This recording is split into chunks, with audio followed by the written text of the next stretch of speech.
Hi there, welcome back for another episode of Dave's Desk. We talked in our last video about the story of God's faithfulness to us, how throughout the Bible his people turn away from him and reject him, but he remains faithful to them, and how that's still true today, that he's still remaining faithful to us, that when we turn to him we'll find him. And all of that is taken from the Bible, but it occurs to me today that maybe you think the Bible isn't a book worth reading. So we're going to talk a bit about the Bible.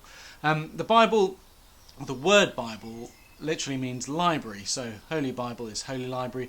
It's made of 66 books. 39 tell the story of God's dealing with Israel and his working out salvation, his drawing together salvation for his people and for the whole world. And then the 27 books of the New Testament tell the story of how he did that through the person work of Jesus Christ. More on him in later videos. And so it's written over 1600 years, 66 books by numerous authors who, from kings to cupbearers, from prophets to choir masters. There's a whole range of different people who wrote the books. They were written in 3 different languages: Hebrew, Aramaic and Greek. They were written in 3 different continents: Asia, Africa and Europe. And so it's this really diverse collections with different styles of writing, different types of narrative and information. But they all do hold together with this great harmony. This story of God's working salvation through.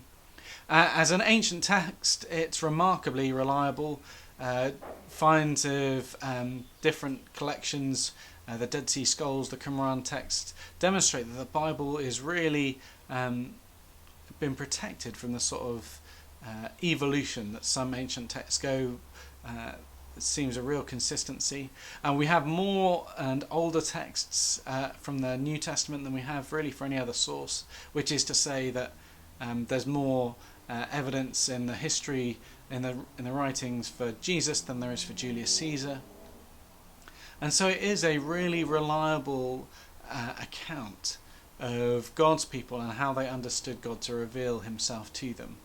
And what's written in the Bible is often quite straightforward to corroborate through other sources. Other ancient Jewish or Roman historians will have often corroborated events, and we can see them bearing out.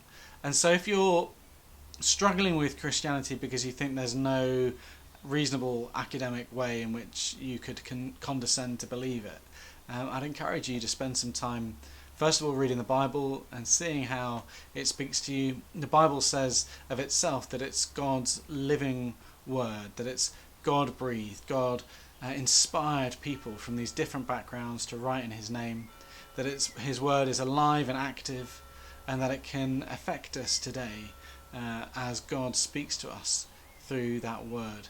Then page and the written word we don't think of as alive, but the Bible is, and it can affect us. So I encourage you to read some of it today.